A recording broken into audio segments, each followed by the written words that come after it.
প্রিয়জনের সঙ্গে ঈদের আনন্দ ভাগাভাগি করতে নারীর টানে বাড়ি ফিরছে মানুষ।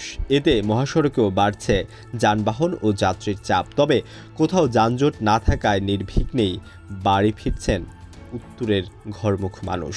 এদিকে দক্ষিণাঞ্চলের প্রবেশদ্বার মাওয়াতে ঈদে ঘরমুখ মানুষের ঢল নেমেছে। পদ্মা সেতুর মাওয়া প্রান্তে টোল প্লাজা ঘিরে লম্বা লাইন।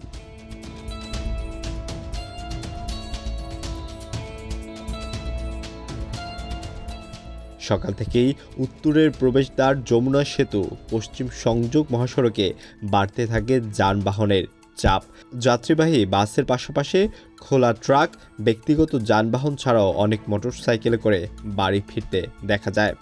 এদিকে যানবাহনে অতিরিক্ত চাপ নিয়ন্ত্রণে মহাসড়কের গুরুত্বপূর্ণ পয়েন্টগুলোতে মোতায়েন করা হয়েছে অতিরিক্ত পুলিশ।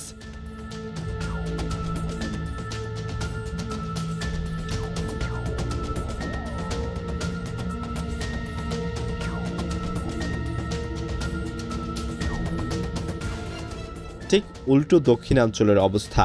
ভোর থেকেই ঈদযাত্রার চাপ সামাল দিতে হিমশিম খাচ্ছে পদ্মা সেতু। বেলা 10টা পর্যন্ত 4 ঘন্টায় প্রায় 5,000-এর শুধু মোটরসাইকেলই পার হয়েছে পদ্মা সেতু দিয়ে। তাই মোটরসাইকেল একটি সংরক্ষিত লেনের স্থলে একটি অস্থায়ী লেনসহ 3টি লেন চালু করা হয়। ঈদযাত্রায় অনেকে স্ত্রী সন্তান নিয়ে পদ্মা সেতু দিয়ে বাইকে করে বাড়ির পানে যাচ্ছেন।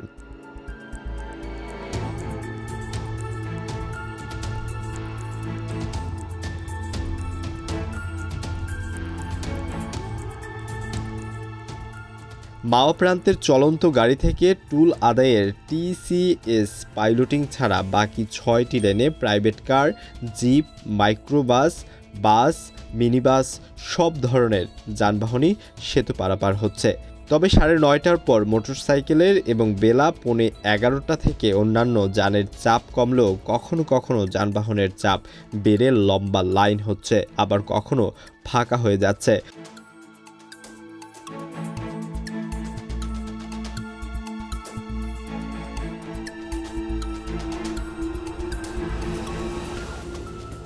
এদিকে ঈদযাত্রা নির্বিঘ্ন করতে আইনশৃঙ্খলা বাহিনী কাজ করছে। সেতুর 7টি পয়েন্টে কর্তৃপক্ষ নিরাপত্তা কর্মী মোতায়েন করেছে। তারা সার্বক্ষণিক সেতু মনিটরিং করছে।